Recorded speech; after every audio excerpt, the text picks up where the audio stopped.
In 1998, my friends and I won a national art competition. The prize was a week in Disneyland Paris with hundreds of other children from across the world as delegates to UNESCO's International Children's Summit. Now, this was no ordinary trip to Disneyland. Between running riot in the park and making friends, we workshopped the future of this planet. How could we overcome the problems of pollution and their threats to human and environmental health?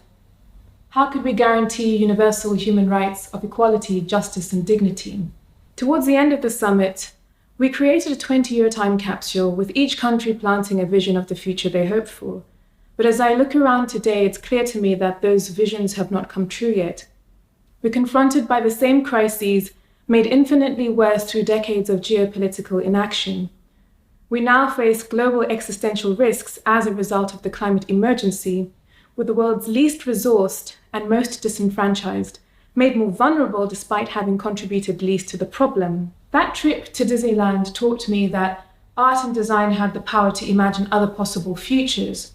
The question is, how do we actually build them? Today, I lead a design agency called Faber Futures, and my team and I design at the intersection of biology, technology, and society. Through research and development, collaborations, partnerships, and other strategies, we model a future in which both people and planet can thrive, and where the role that biotechnology plays is shaped through plural visions. Our design work prototypes the future.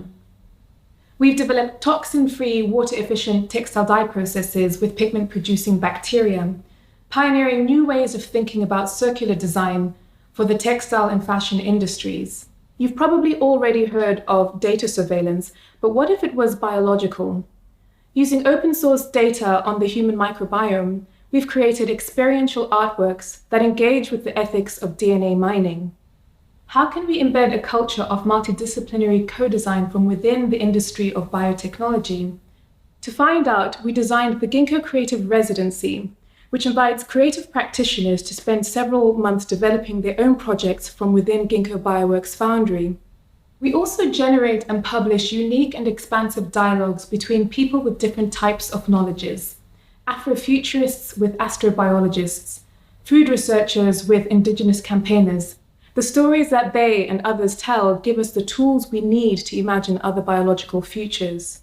Design deeply permeates all of our lives, and yet we tend to recognize things and not the complex systems that actually produce them. My team and I explore these systems, connecting fields like culture and technology, ecology and economics.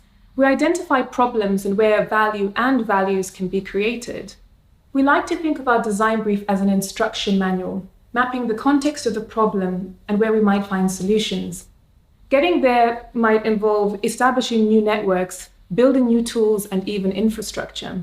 How all of these pieces interact with one another can determine research and development, material specification, manufacturing and distribution, who ultimately benefits and at what environmental cost.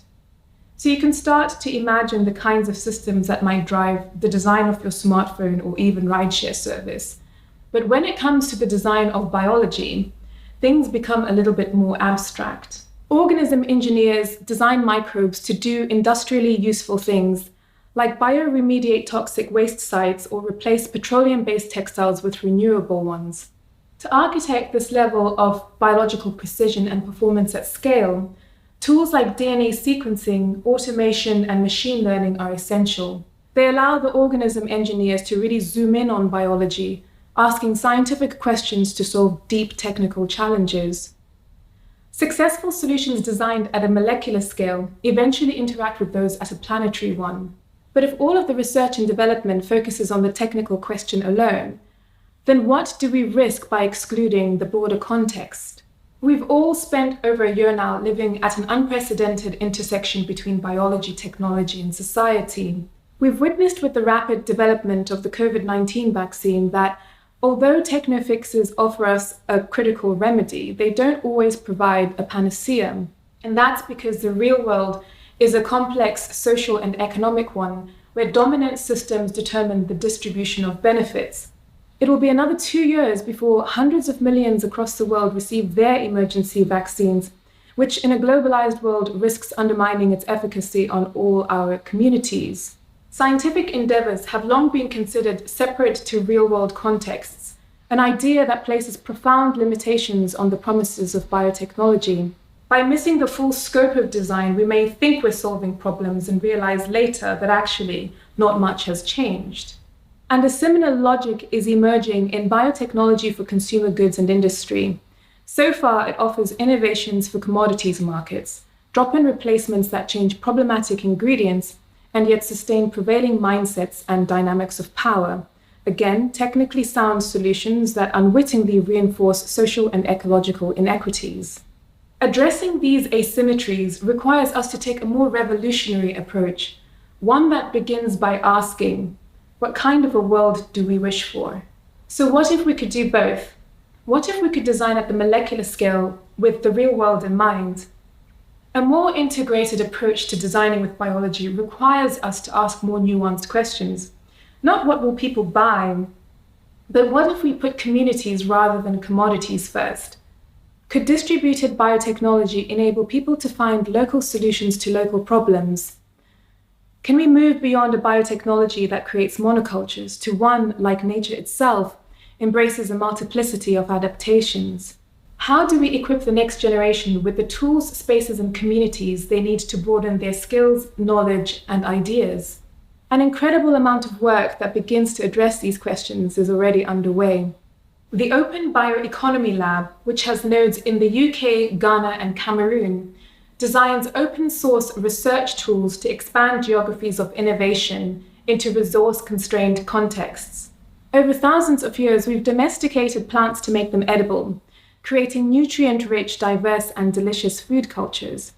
Microbio wants to do the same, but for microbes. The San Francisco-based startup assembles diverse microbial libraries for a more resilient biological toolkit. Imagine the expanded color palettes in different applications from different types of pigment-producing bacteria. And from London's famed art school, Central St. Martin's, students from different disciplines are generating new sustainable design practices from biological media. You'll find them at work in a wet lab, nested between historic fashion, textiles, and architecture departments, a radical reunification of the arts and sciences in education. Many examples of this type of systemic design work in biotechnology exist. Piece them together and you start to glimpse different visions of our biological futures.